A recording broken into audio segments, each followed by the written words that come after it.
네, 이번 단어는 이제 3단원이죠. 국제거래와 환율에 대해서 알아보도록 하겠습니다.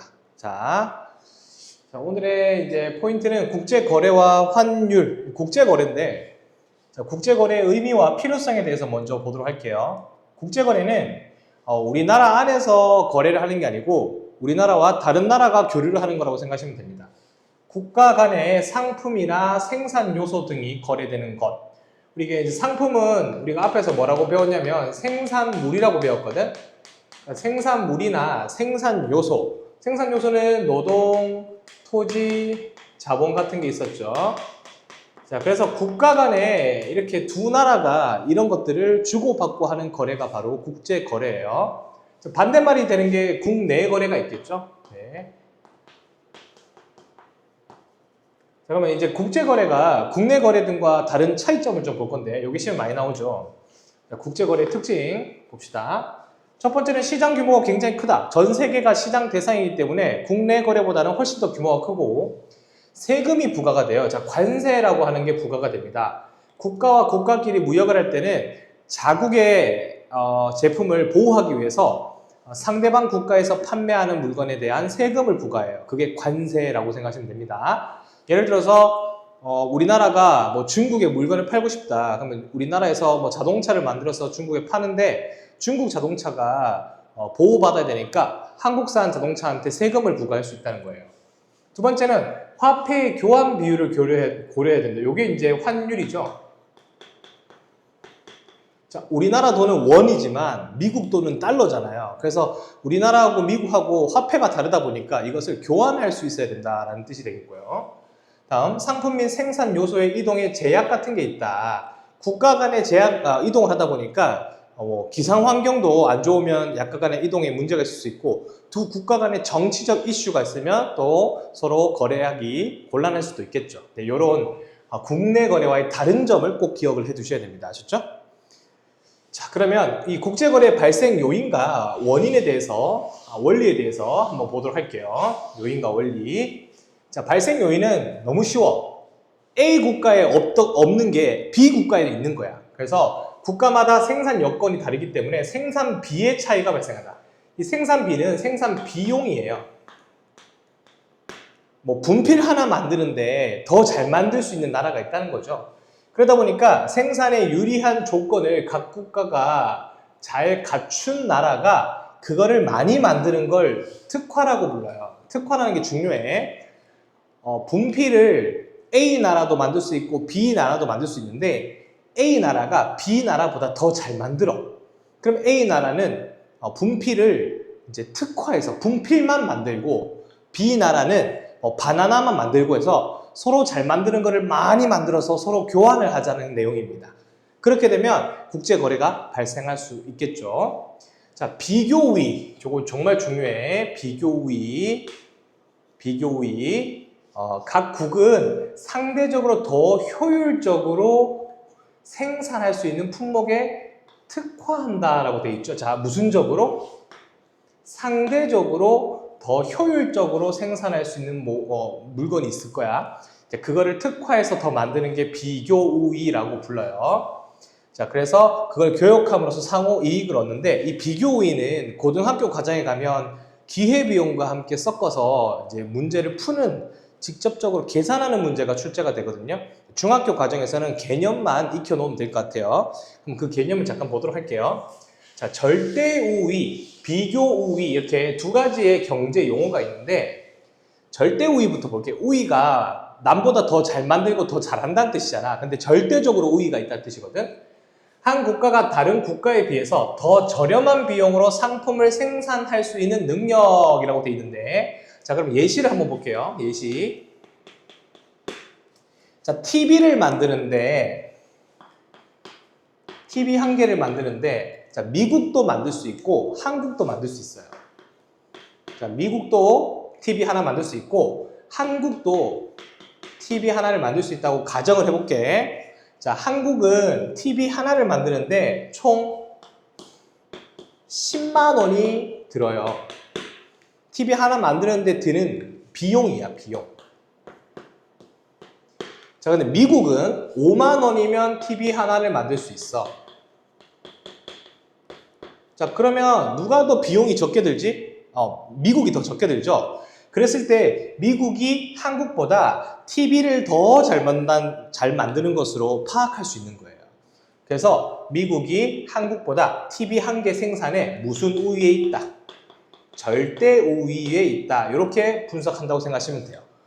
더 뭐한 비용으로 만들 수 있다? 더 저렴한 비용으로 만들 수 있다. 이렇게 생각하시면 됩니다. 자, 이해되시죠? 네. 자, 그 다음 두 번째 예를 한번 들어드릴게요. 자, 비교 우위거든요. 네. 비교 우위의 예로 한번 보여드리겠습니다. 예. 바나나하고 TV를 바나나도 만들어보고 TV도 만들어 볼게요. 자, 바나나하고 TV 미국이 만들고 필리핀이 만들어요. 자, 근데 미국이 필리핀보다 경제적으로 더 좀 선진국이죠. 그러다 보니까 미국은 바나나랑 TV를 둘 다 잘 만들어요. 그래서 바나나하고 TV 만드는데 미국은 전부 다 절대 우위가 있어. 근데 실제로는 미국은 뭐만 만들어? TV만 만들고 필리핀은 뭐만 만들어? 바나나만 만들어. 자, 이해돼? 무슨 말인지? 근데 왜 그런지 보니까 미국이 TV를 만들고 그러면 TV만 만들면 바나나를 포기해야 되잖아, 맞지? 그리고 필리핀은 바나나를 만들고 TV를 포기해야 되잖아. 이렇게 포기하는 물품이 생기는데 그 포기하는 게 미국은 TV를 만들고 바나나 포기하는 게 더 낫다는 거지. 필리핀하고 비교했을 때. 필리핀은 TV를 버리고 바나나만 만드는 게 더 손해를 덜 본다 이거지, 미국보다. 그래서 미국은 TV만 만들고 필리핀은 바나나만 만들어서 서로 뭐 하는 거야? 필요한 물건을 뭐 해주는 체제, 교환해주는 체제를 보고 비교 우위라고 부르는 거예요. 자기가 더 좋은 능력으로 생산할 수 있는 거에 특화를 시키는 거야. 한 국가가 다른 국가에 비교해서 상대적으로 더 낮은 비용을 들여서 상품을 생산할 수 있는 능력이 비교 우위예요. 자, 이렇게 되면 미국은 TV에 비교 우위가 있고 필리핀은 바나나에 비교 우위가 있다고 부르는 거야. 결론, 단순히 두 나라의 물건 만드는 능력을 비교해서 누가 더 잘 만드는지를 판단하는 것은 절대 우위고, 비교 우위는 상대방 국가의 물건을 만드는 것들 중에 누가 더 효율적으로 이 물건을 생산할 수 있는지에 대해서 판단을 해보는 게 바로 비교 우위다. 그래서 미국 입장에서는 바나나도 더 잘 만들고 TV도 더 잘 만들어. 그러면 미국은 필리핀하고 무역을 할 필요가 없지. 근데 실제로는 무역을 하고 있다는 거야. 그래서 비교 우위라는 개념이 굉장히 좀 어렵지만 중요한 내용입니다. 그래서 이 비교 우위가 만약에 좀 이해가 안 되시면 제가 수업 시간에 한 번 더 설명을 더 드려볼게요. 알았죠? 자, 그 다음은 다음 파트를 한번 볼까요? 국제거래 필요성 보겠습니다. 국제거래는 이제 소비자가 더 많은 물건을 또 더 다양한 물건을 구매할 수 있는 이제 상품의 기회가 확대되죠. 선택의 기회가 확대되고 또 풍요롭게 소비 생활을 가능하게 해주고, 기업 입장에서는 어때? 더 넓은 해외 시장을 통해서 더 많은 이윤을 추구할 수 있다. 우리 앞에서 배웠지만 무슨적 기업이라고 있었거든요. 다국적 기업이라고 있었죠. 이 다국적 기업이 이익을 엄청 많이 보는 이유가 국제 거래를 하기 때문에 그렇다. 이런 내용을 기억해 두시면 되겠죠. 자, 그러면 이제 뒤로 넘어가서 국제 거래 확대와 국가 간의 경제 협력에 대해서 한번 보도록 할게요. 자, 지금 세계화가 되고 개방화가 되고 있다 보니까 재화, 서비스, 자, 이게 생산물이었고 이런 것뿐만 아니고 생산 요소, 노토자, 이것도 지금 거래가 증가하고 있다. 자, 그래서 이 거래가 증가하게 된 이유는 전부 다 무슨 무역과 관련이 있냐면 4번에 보면 자유무역이라고 되어 있죠. 이 자유무역은 세금을 없애주는 거거든. 이 자유무역을 강화하고 강조하고 권장하고 있는 기구가 있어요. 그게 세계무역기구예요. 이 세계무역기구는 이후에 자유무역이 확대되고 있다는 걸 꼭 기억해 주셔야 되고, 국제거래 대상도 확대, 그러다 보니까 서로 국가끼리 교역을 하면서 서로 의존성이 뭐 되고 있다? 심화되고 있다는 것도 기억해 주면 되겠죠. 자, 그러면서 지역경제협력체라는 게 등장하는데 가까운 나라끼리 더 잘 살아보고자 협력을 하는 거야, 뭉쳐서. 그래서 어떠한 단체를 만드는 거지. 그래서 경제협력체가 있습니다. 자, 대표적으로 이렇게 교과서에 있는 우리가 경제협력체가 있는데 대략적으로 우리나라가 속해 있는 것들과 유명한 것들 한번 보도록 할게요. 자, 일단 유럽에 보니까 유럽에 28개 국가가 가입되어 있는 EU가 있는데 이제 일단 영국이 탈퇴한 상태지만 2016년 기준이기 때문에 유럽연합이 있고요. 그 다음에 여기 서남아시아의 걸프협력기구라고 해서 아무래도 석유를 생산하는 지역이 되겠고요. 자, 동남아시아 국가연합, 동남아시아 10개의 나라가 모여서 연합을 하고 있는 아세안이라고 하는 단체가 있습니다. 자, 우리나라가 포함되어 있는 아시아 태평양 연안에 있는 국가들끼리의 경제협력체인 APEC이 있고요. 그 다음 북미 자유무역협정이라고 해서 노스 아메리카 이거 빼면 FTA만 남죠. 미국, 캐나다, 멕시코는 경제적으로는 거의 한 나라라고 보시면 돼요. 그게 NAFTA, 나프타라고 부릅니다. 그 다음에 남아메리카 공동시장, 남아메리카 5개의 국가가 연합을 하고 있는 경제협력체가 존재합니다. 이렇게 지역의 경제협력체가 이렇게 조성되어 있다라고 생각하시면 되겠죠. 자, 그럼 4번 마지막으로 자유무역협정, 그걸 보고 FTA라고 부르는데 FTA를 하면 개별 국가 간 또는 개별 국가와 지역 경제협력체 간에 뭐가 없어져요. 관세와 비관세 장벽을 뭐하거나 없애거나 완화한다라고 되어 있죠. 관세, 그러니까 세금 문제를 없애는 거라고 생각하시면 돼요. FTA인데 그냥 실제로 뭐 국내에서 거래하는 것처럼 그렇게 편하지 못하지만 그래도 뭐 그런 장벽을 다 없애서 편하게 무역을 해주게 하는 거예요. 대표적으로 이제 우리나라는 한국, 미국 FTA를 맺고 있고요. 또 한국, 칠레 FTA도 맺고 있죠. 그래서 우리나라의 물건을 미국에 자유롭게 판매할 수 있고 미국 물건을 우리나라에 자유롭게 판매할 수 있는 그런 협정을 맺어놓은 상태다라고 생각하시면 되겠습니다. 자, 이제 환율로 가볼 건데요. 자, 그러면 이제 거래를 할 때 화폐의 단위가 다르니까 이 화폐의 단위를 맞추도록 해야 되겠죠. 환율의 의미는 뭐냐면 우리나라 화폐와 외국 화폐의 교환 비율이에요. 통상 미국 달러를 기준으로 합니다. 자, 여기 보시면 1100원에 1달러라고 되어 있죠. 자, 미국 돈 1달러가 있는데 그 1달러를 얼마를 줘야 된다는 거야. 우리나라 돈 1100원을 주면 돼요. 근데 이게 매 시간마다 교환 비율이 달라지거든. 그래서 현재 2024년을 기준으로 하면 1달러에 1380원이에요. 자, 어때요? 1100원인데 지금은 1380원이야. 우리나라 돈을 더 많이 줘야지 미국 달러를 얻을 수 있어요. 그러면 이렇게 되는 걸 보고 환율이 상승했다라고 부르는 거예요. 됐죠? 이거는 우리나라 돈을 더 많이 줘야 되니까 미국 돈의 가치가 큰 거죠. 미국 달러의 가치가 높아진 거예요. 반대로 우리나라 돈의 가치가 낮아진 거예요. 이해되시죠? 맞죠? 그냥 단적인 예로 우리가 100달러짜리 물건을 직구한다. 직접 구매하고 싶어. 그럼 여러분들 언제 사야 돼? 1번일 때 사야 돼? 2번일 때 사야 돼?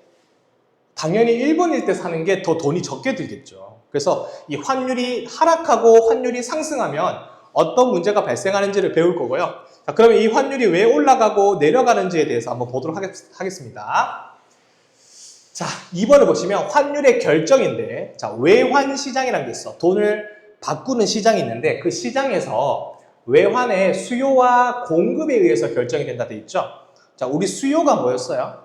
수요가 우리가 원하는 거죠. 맞죠? 원하는 욕구예요. 사람들이 살아가다 보면 미국 달러를 더 원할 때가 있거든요. 자, 어떨 때냐면 외국 상품의 수입. 자, 외국 상품의 수입을 하면 지출을 하죠. 달러를 뭐 한다? 지출을 해요. 지출. 사용을 하겠죠. 더 많이 쓰고 싶은 거야.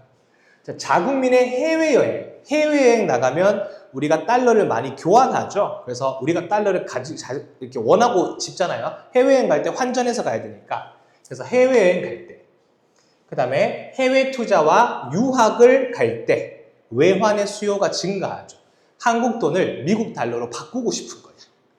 그렇게 되면 아무래도 사람들이 달러를 많이 가지고 싶어 하니까 우리나라 국내에 환율이 뭐 될 수 있다? 상승할 수 있다. 이 자료는 못하고요. 자, 그래서 사람들이 외국 상품 많이 살 때, 사람들이 해외여행 많이 갈 때, 사람들이 해외 투자와 유학 등을 많이 갈 때 수요가 뭐 한다? 증가한다. 달러의 수요가 증가된다. 이렇게 기억하시면 되고요. 반대로 우리나라로 돈이 막 들어올 때야. 미국 달러가 들어올 때 자국 상품, 우리나라 상품이 수출하면 돈을 뭘로 받죠? 달러로 받죠. 외국인들 우리나라 관광객이 우리나라에 오면 우리나라 돈으로 환전해서 오겠죠. 외국인들이 국내 투자할 때, 그 다음에 우리가 차관을 도입, 이거는 이제 외국에서 돈을 좀 빌려와서 가져오는 거라고 생각하시면 돼요, 차관이. 그럼 우리나라로 뭐가 많이 들어오죠? 달러가 많이 들어오죠. 됐죠? 자, 단적인 예로 이렇게 생각하시면 돼요. 국내에 미국 달러가 부족해진다. 그러면 환율이 어떻게 돼요? 상승해요. 반대로 국내에 달러가 증가한다. 그러면 환율이 어떻게 돼요? 환율이 하락해. 요걸 기억해 두시면 돼요. 알았죠? 우리나라 안에 지금 미국 달러가 많이 있으면 환율 내려가고 우리나라 안에 미국 달러가 많이 없으면 환율이 상승한다. 이걸 꼭 기억하셔야 됩니다. 자, 그러면 우리가 기본적인 예시 자료를 한번 보도록 할게요. 자, 첫 번째 보시니까 수요가 증가한다, 수요가 감소한다 돼 있죠? 원래는 환율이 이렇게 정해져 있습니다. 그런데 우리가 막 해외여행을 많이 간다. 그러면 수요가 증가해서 이렇게 되는 거죠. 그러면 교점이 위로 올라가니까 환율이 뭐 되는 거다? 증가하는 거다. 이렇게 생각하시면 돼요. 우리가 해외여행 많이 가거나 아니면 우리가 다른 나라 물건 많이 사거나 그래서 달러를 많이 사용하게 되면 이렇게 되는 거고요. 달러를 적게 쓰게 되면 저렇게 되는 거죠. 이해되시죠? 그렇게 해서 달러를 많이 사는 거. 환율 상승하는 경우가 이 수요에서는 많이 나오기 때문에 이 수요 증가를 예시를 꼭 기억해 두시면 문제 푸는데 쉬울 거예요. 자, 그 다음에 공급입니다. 자, 우리나라로 해외여행을 이제 외국인들이 많이 오고 또 우리나라가 수출을 많이 해서 우리나라로 외환 달러가 많이 들어왔다. 그러면 공급이 뭐 되겠죠? 증가되겠죠. 그러면 이제 수요와 공급 곡선의 교점이 환율이 되면서 이 환율이 하락되는 효과가 있다. 자, 결론. 외환의 수요가 증가하면 환율은 뭐한다? 상승한다. 외환의 공급이 증가하면 환율은 어떻게 된다? 내려간다. 이렇게 정리하시면 되겠습니다. 환율이 올라가는 게 우리나라 돈이 올라가는 거고요. 1달러가 한 1,400원씩 뚫으면 환율이 상승하는 거고 1달러가 뭐 한 1,080원 정도로 내려가면 환율이 하락하는 거라고 생각하시면 되겠죠. 자, 이런 경우에 우리는 어떤 경제 생활을 하는 게 이득일까? 한번 보도록 할게요. 자, 환율이 상승하면 좋은 사람들은 어떻게 될까? 한번 볼까요? 어떻게 변화가 있을까? 좋은 사람이 아니고 변화가 어떻게 될까? 자, 환율이 올랐을 때 국산품의 외화 표시 가격이 하락하고 수출이 증가한다. 자, 이게 포인트예요. 잘 생각을 해봐. 1달러에 1,400원이나 줘. 그러면 해외의 물건을 많이 팔아야 되겠죠. 그래서 우리나라가 수입을 거의 하지 않고 수입은 감소하고 해외에다가 수출을 많이 해서 달러를 많이 벌어와야 되는 거지. 자동차를 해외에 팔아서, 반도체를 해외에 팔아서 지금 환율이 비싸면 나중에 한 200달러, 300달러 받아오면 그걸 환전해서 우리나라 돈으로 바꾸잖아. 그러면 달러가 높으면 그 회사는 돈을 많이 벌잖아요. 그래서 당연히 수출을 많이 하고 오히려 국내 직구 같은 건 많이 안 하겠죠. 직구는 안 해요. 왜? 비싸니까 직구 안 하겠죠. 맞죠? 그래서 결론적으로 국산품의 외화 표시 가격의 하락. 그래서 수출은 증가하고 수입품의 국내 가격 상승으로 인해서 수입은 감소한다. 이렇게 되겠죠.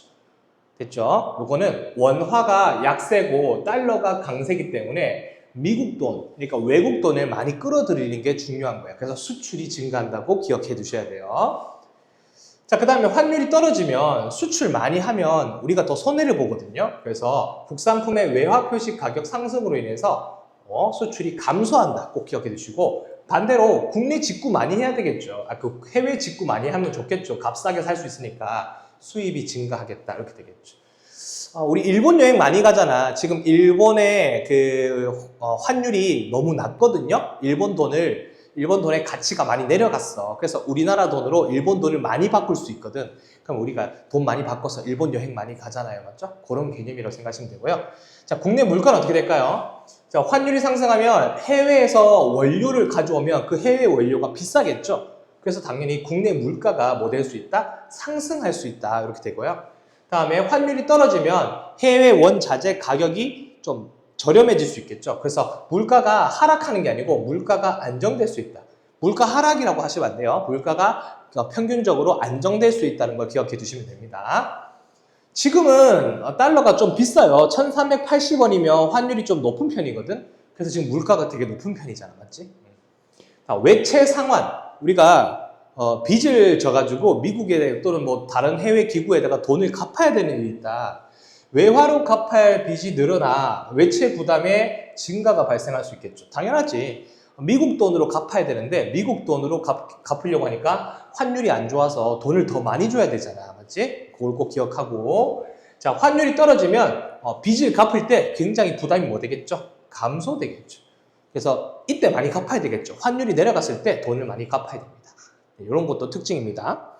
자, 이제 마지막 환율이 상승함에 따라서 사람들한테 미치는 요인이에요. 자, 환율이 올라갔을 때 유리해지는 사람들을 봅시다. 자, 외국에 아까 수출 많이 한다고 했죠. 그래서 외국에 수출하는 수출업자는 이득을 엄청 봅니다. 자, 그 다음에 외국에서 활동하는 우리나라 선수의 연봉. 잘 생각해보세요. 연봉. 다 뭘로 받아요? 연봉? 달러로 받아요. 연봉. 뭐 100만 달러로 받으면 우리나라 돈으로 곱해야 되잖아. 맞지? 100만 곱하기 1400. 100만 곱하기 1000원. 그러니까 여러분, 이럴 때 위에 걸로 하는 게 좋겠죠. 맞죠? 그래서 환율이 높으면 달러를 많이 가지고 있는 사람이 유리해지는 거예요. 자, 우리나라를 여행하는 외국인들은 부담이 적겠죠. 자기 나라 돈 가지고 우리나라 돈으로 바꾸어서 여행을 할 텐데 우리나라 돈을 더 많이 바꿀 수 있을 거야. 아니에요. 맞죠? 그러니까 환율이 상승하면 유리해지는 사람들은 미국 돈을 많이 가지고 있는 사람, 외국 돈을 많이 가지고 있는 사람들은 유리해. 자, 불리해지는 사람들은 우리나라 돈을 많이 바꿔야 되는 사람들이죠. 우리나라 돈으로 미국 돈을 바꿔야 되는 사람들은 너무 비싸니까 불리해요. 그래서 수입을 판매하는 수입업자, 이건 힘들지. 해외여행 떠나는 우리나라 국민, 해외여행을 떠나려면 미국 돈을 써야 되잖아. 근데 너무 비싸잖아, 환율이.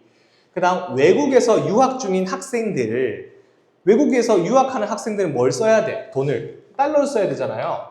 근데 이거를 부모님이 보내주신 돈으로 환전해서 써야 되잖아. 근데 환율이 너무 높으면 어머님들, 아버님들이 그 환전해 줄 때 너무 부담이 크겠죠. 자, 이렇게 해서 환율이 상승하면 유리한 사람들과 불리한 사람으로 구분해 봤거든요. 유리한 사람, 불리한 사람 무조건 테스트에 나올 거예요. 그래서 아마 시험 칠 때 꼭 맞추셔야 되니까 그거를 잘 연습을 해 놓으세요. 어렵게 생각하지 마시고 환율이 올라가면 미국 돈을 가지고 있는 사람들은 유리해져요. 반대로 환율이 내려가면 우리나라 돈을 많이 가지고 있는 사람이 유리해집니다. 아셨죠? 그럼 미국 돈으로 많이 바꿀 수 있으니까. 자, 요 개념을 잘 정리하셔서 마무리 잘 해주시고 뒤에 있는 문제 풀어보시고 채점하면 아마 좀 모르겠는 게 있을 수 있어요. 그런 것들은 학원에 와서 오프라인 수업 때 선생님이 또 함께 할 테니까 잘 준비해서 마무리 잘 해주시면 감사하겠습니다. 수고 많으셨고 나중에 6단원에서 만나도록 할게요. 네, 안녕. 시험 잘 쳐.